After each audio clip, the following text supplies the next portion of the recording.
নমস্কাৰ বন্ধু বান্ধৱীসকল, মোৰ চেনেলৰ নতুন এটা ভিডিঅ'লৈ পুনৰ এবাৰ আপোনালোকক স্বাগতম জনাইছোঁ।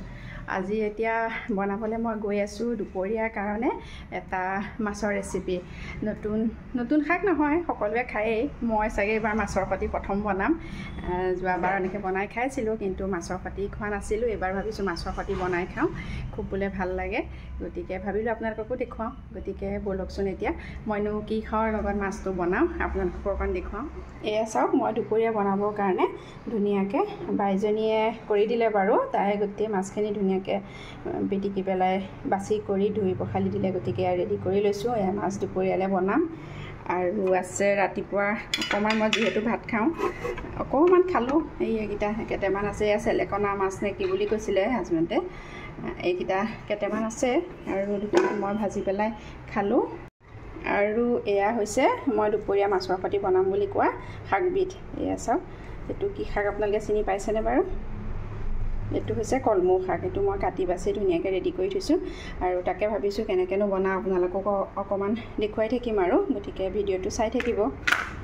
আৰু এফালে আৰু এটা বস্তু দেখুৱাইছোঁ। এইটো হৈছে বেহুৱা। আমি বেহুৱাই বুলি কওঁ, কোনো জেগাত খাৰলি বুলি কয়, আমি বেহুৱাই বুলিয়ে কওঁ।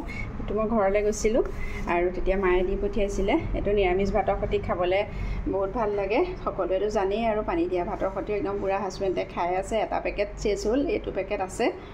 আৰু এইফালে এটা ৰেডি কৰি থৈছোঁ। এইটো কলপাত এনেকৈ লেৰেলাই থৈছোঁ।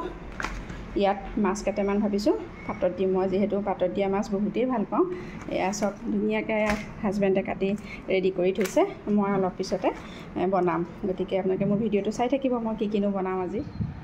আৰু এতিয়া মই ৰাতিপুৱাৰে কেৰাহীখনত অকণমান তেল দি ল'লোঁ। তেলখিনি গৰম হ'লেই আৰু এয়া মই এতিয়া চাওক সৰু মাছখিনি দি দিছোঁ। এনেদৰে মাছখিনি অকণমান ভাজি ল'ম। ভাজি লৈ পেলাই, যিহেতু তৰকাৰীৰ কাৰণে ভাজিম, বহুত বেছি ৰঙাকৈও নাভাজোঁ, অলপকৈ ভাজি ল'ম। এয়া চাওক, মাছখিনি ভাজি আছোঁ। আৰু এতিয়া মই পিঁয়াজখিনি দি দিলোঁ। তেলখিনি যিহেতু গৰম হৈয়ে আছিলে, মই পিঁয়াজখিনি দি দিলোঁ।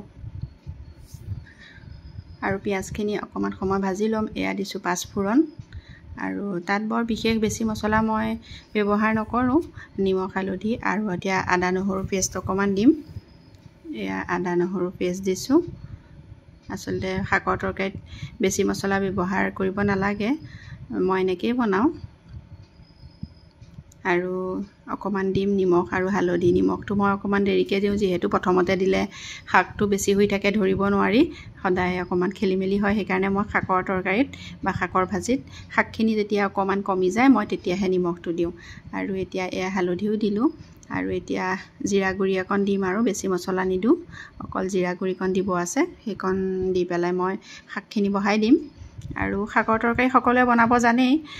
মই অৱশ্যে কেনেকৈ বনাওঁ সেইটোহে আপোনালোকক দেখুৱাইছোঁ। মই এইটো পদ্ধতিত বনাওঁ, সেইকাৰণে দেখুৱালোঁ কলমৌ শাক। যিহেতু মই প্ৰথম বনাইছোঁ এইবাৰ মাছৰ লগত, সেইকাৰণে ভাবিলোঁ আপোনালোককো অকণমান দেখুৱাওঁ কলমৌ শাকটোনো মই কেনেকৈ বনাই খাওঁ, সেইকাৰণে দেখুৱালোঁ। আৰু এইটো দিলোঁ এটা কেঁচা জলকীয়া। আৰু এয়া আলু কাটি থোৱা আছে কলমৌ শাকখিনিৰ লগত, আপোনালোকক দেখুৱাইছোঁৱেই। এতিয়া গোটেইখিনি এনেকৈ দি পেলাই মই অলপ সময় ভাজি থাকিম। এয়া চাওক, ধুনীয়াকৈ শাকখিনি দিয়া হৈ গ'ল। এতিয়া চাওক কিমান আছে, আৰু পিছত গৈ শাকখিনি একদমেই কমি যায়গৈ, অকণমান হৈ পৰে। এতিয়াতো ভৰ্তি হৈ আছিলে, লাহে লাহে কমি গ'ল। আৰু লাষ্টত শাকখিনি একেবাৰে কমি যায়গৈ। আৰু মই সেইটো কাৰণে নিমখটো একদম অলপ পিছতহে দিম, লাষ্টত দিম। আৰু এয়া এনেকৈ এতিয়া মই ভাজি থাকিম। বৰ ধুনীয়া লাগে, আপোনালোকেও খাই চাব। কলমৌ শাকৰ সৈতে মাছকণ খাই বহুত টেষ্টি লাগে। এয়া চাওক, শাকখিনি কমি গ'লেই বহোৱাতকৈ। আৰু এতিয়া মই শাকখিনি অকণমান দেখুৱাইছোঁ, চাওক। এয়া ভাজি অকণমান সময় ভজাৰ পিছত এইখিনি এনেকুৱা হৈছেগৈ, ভাজ খাইছেই। এতিয়া মই নিমখখিনি দিম। এয়া যিহেতু তৰকাৰী দিম, নিমখখিনি এবাৰতে মই দি দিছোঁ। আৰু নিমখ এনেকৈ হাতেৰেই দিবলগীয়া হ'ল লৰালৰি কোবত। আচলতে চামুচেই ব্যৱহাৰ কৰোঁ, কিন্তু ভিডিঅ' কৰি থাকিলে কিয় জানো মোৰ কিবা অলপ খেলি মেলি লাগে, আৰু সেয়া চামুচ আছে, মই হাতেৰেই দি দিলোঁ। আৰু এতিয়া মই দেখুৱাইছিলোঁ যে কেইটামান মাছ পাতত দিম বুলি, সেইকেইটা ভাবিছোঁ পাতত দিবলৈ মই অকণমান যোগাৰ কৰি লওঁ। যিহেতু মাছৰ ভাজিকণ হৈছেই, এয়া পাতত দিয়া মাছখন মই ৰেডি কৰি আছোঁ। আপোনালোকে কেনেকৈ খাই জনাবচোন। মই এনেকৈ চিম্পুলকৈ দিছোঁ পাতত, একদম মই এনেকৈ দিয়ে খাই ভাল পাওঁ। আদা নহৰু পেষ্ট দিছোঁ। মান ধনিয়া পাত আচলতে নাছিলেই, অকণমানি দুটামান পাত পাই মই তাকেই দিছোঁ, যিহেতু গোন্ধটোৰ কাৰণে লাগে ধনিয়া অকণমান। ধনিয়াও নাছিলে, গতিকে মান ধনিয়াকৈ দিলোঁ আৰু কেঁচা জলকীয়া আৰু লগত নিমখ অকণমান হালধি সানিয়েই থৈছিলোঁ আৰু আদা নহৰু পেষ্ট এনেকৈ দিয়েই খাওঁ। কেতিয়াবা দিওঁ সৰিয়হ বটা, কিন্তু এতিয়া মই নাই দিয়া। এনেকৈ খাই বেছি ভাল পাওঁ, সেইকাৰণে এনেকৈ আজি চিম্পুলকৈ বনাইছোঁ। এয়া চাওঁ, মই মাছখিনি ৰেডি কৰি আছোঁ। আচলতে পাতত দিয়া মাছ খাই মই বহুতেই ভাল পাওঁ, সেইকাৰণে সৰু মাছ আনিলেই সেইটো মই নেৰোঁ কেতিয়াও, অকণমান মোৰ কাৰণে পাতত দিওঁৱেই। আচলতে হাজবেণ্ড আৰু ল'ৰাই বাৰু বৰ বেছি নাখায়, ময়ে খাওঁ, সেইটো কাৰণে অকণমান মোৰ কাৰণে এইকণ বনাই লৈছোঁ আৰু।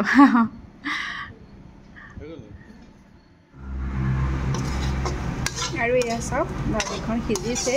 মই আলু এটুকু ভাঙি চাই দেখুৱাম বাৰু। এয়া চাওক, আলু সিজিছে অকণমান। এতিয়া ইয়াত পানী দি দিম মই।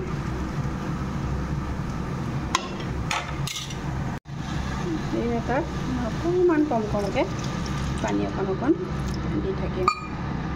একেবাৰে সৰহকৈ দি দিয়া নাই পানী, এতিয়া প্ৰথমতে অকণমান দিছোঁ, দি লৈ পেলাই আকৌ ঢাকনাখন অকণমান সময় মাৰি দিম। তাৰপিছত মই অকণমান সৰহকৈ তাৰপিছতহে পানী দিম। পানী দি উতল আহিব দিম আৰু এইফালে মই টেৱাখন পাতি থৈছোঁ মাছটো পাতত দিবৰ কাৰণে। টেৱাখন গৰম হ'লেই আৰু এইটো চাওক, মাছৰ টোপোলা মই ৰেডি। বন্ধাখিনি নেদেখুৱালোঁ, যিহেতু ভিডিঅ'টো দীঘল হৈ যাব, সেইকাৰণে এতিয়া এইটো চাওক, মাছৰ টোপোলাটো টেৱাখনত দিম। এতিয়া এখন তাত ঢাকনা মাৰি দিম আৰু গেছটো একদম চিমত থৈ দিছোঁ আৰু অলপ আধা ঘণ্টামান লাগিব চাগে। আধা ঘণ্টাৰ পিছত আপোনালোকক খুলি দেখুৱাম। আৰু এয়া মই এতিয়া তৰকাৰীকণ লৰাই আছোঁ, হৈছেগৈ আৰু প্ৰায়। এতিয়া মই তাত অকণমান পানী এড কৰি দিম, যিহেতু মই প্ৰথমতে পানী কমাই দিছিলোঁ, এতিয়া অলপ পানী বেছিকৈ দি দিম। আৰু এটা উতল অহাৰ পিছত মই তাত তেতিয়াহে মাছখিনি দিম। এতিয়া যিহেতু মই ঠাণ্ডা পানী দিছোঁ, বহুতে বাৰু গৰম পানী দিয়ে চাগে, মই প্ৰায়ে তৰকাৰীত ঠাণ্ডা পানীয়ে দিওঁ, পাহৰি থকা হয় গৰম পানী কৰিবলৈ, গতিকে যিহেতু ঠাণ্ডা পানী দিছোঁ। এতিয়া অকণমান এনেকৈ দি উতল এটা আহক, তাৰপিছত মই মাছ দিম।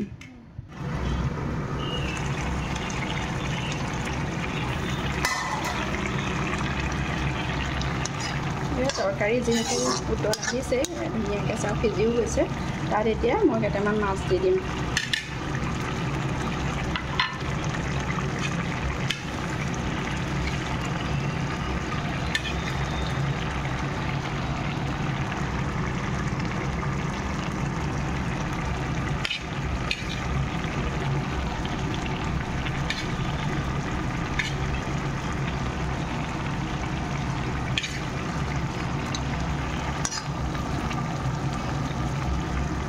মই মাছ অলপ ইয়াত দি দিলোঁ আৰু অলপ এনেকৈ সৰু মাছ ভাজিও থৈছোঁ, যিহেতু ল'ৰাই খাই ভাল পায়,